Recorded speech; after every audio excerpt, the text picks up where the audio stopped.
आनंदपुर एक शांत और हरा भरा गांव, जहां बच्चे और किशोर मिलजुल कर खुशहाल जीवन जीते थे। गांव के बच्चे स्कूल जाते, खेल कूद करते और आपस में खूब मस्ती करते। उन्हीं बच्चों में मनोज, राजू और दीपा की दोस्ती सबसे गहरी थी।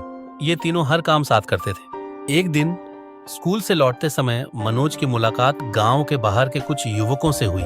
वे युवक सिगरेट पी रहे थे और तेज आवाज में गाने सुन रहे थे। उन्होंने मनोज को पास बुलाया और कहा, एक सिगरेट पी लो, इससे तुम बड़े और बहादुर दिखोगे। मनोज ने पहले मना किया, लेकिन उन युवकों ने उसे बार बार उकसाया। उन्होंने कहा, डरो मत, सब लोग पीते हैं, एक बार आजमाने में कोई नुकसान नहीं है। मनोज ने दबाव में आकर सिगरेट ले ली। उसने पहली बार इसे पिया और उसे लगा कि यह सिर्फ एक मजाक है, लेकिन यह मजाक धीरे धीरे एक आदत में बदलने लगा।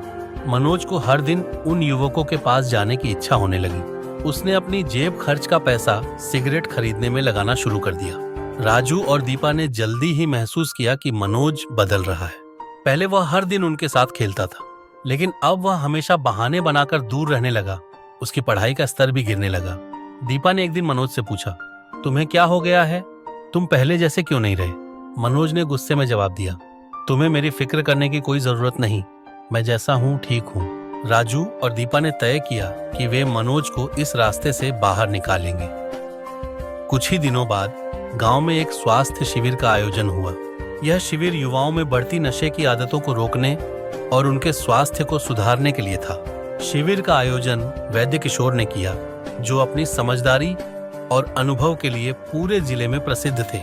वैद्य किशोर ने गांव के सभी बच्चों और उनके परिवारों को संबोधित करते हुए कहा, नशा एक धीमा जहर है। यह न सिर्फ आपके शरीर को बल्कि आपके दिमाग और आत्मा को भी नुकसान पहुंचाता है। सिगरेट, शराब या किसी भी अन्य नशे की शुरुआत अक्सर एक मजाक के तौर पर होती है, लेकिन यह आपके जीवन को अंधकार में बदल सकती है।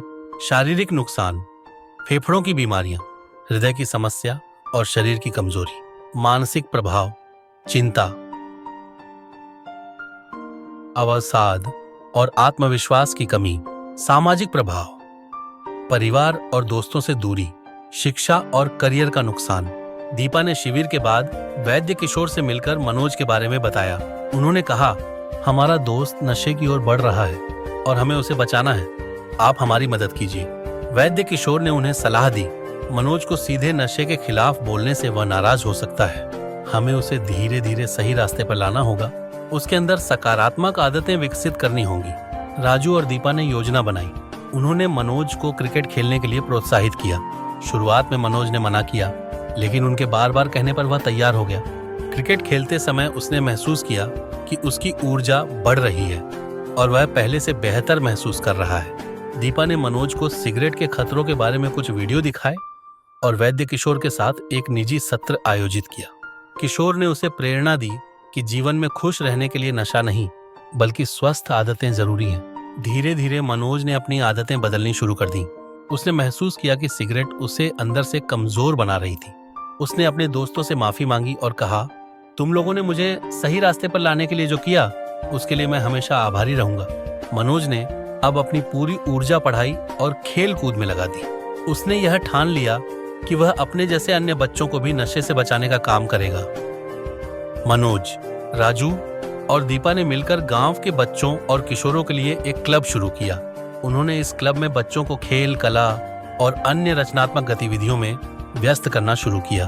वैद्य किशोर ने भी उनका सहयोग किया और समय समय पर गांव में जागरूकता कार्यक्रम आयोजित किए। आज आनंदपुर एक नशा मुक्त गांव है। यह सब मनोज, उसके दोस्तों और वैद्य किशोर की मेहनत का नतीजा है। मनोज अब दूसरे गांवों में भी जाकर बच्चों को नशे के खतरों के बारे में जागरूक करता है।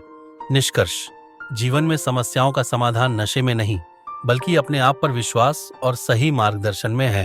युवाओं को सकारात्मक आदतें अपनाने और अपने लक्ष्य पर ध्यान केंद्रित करने की प्रेरणा दी जानी चाहिए।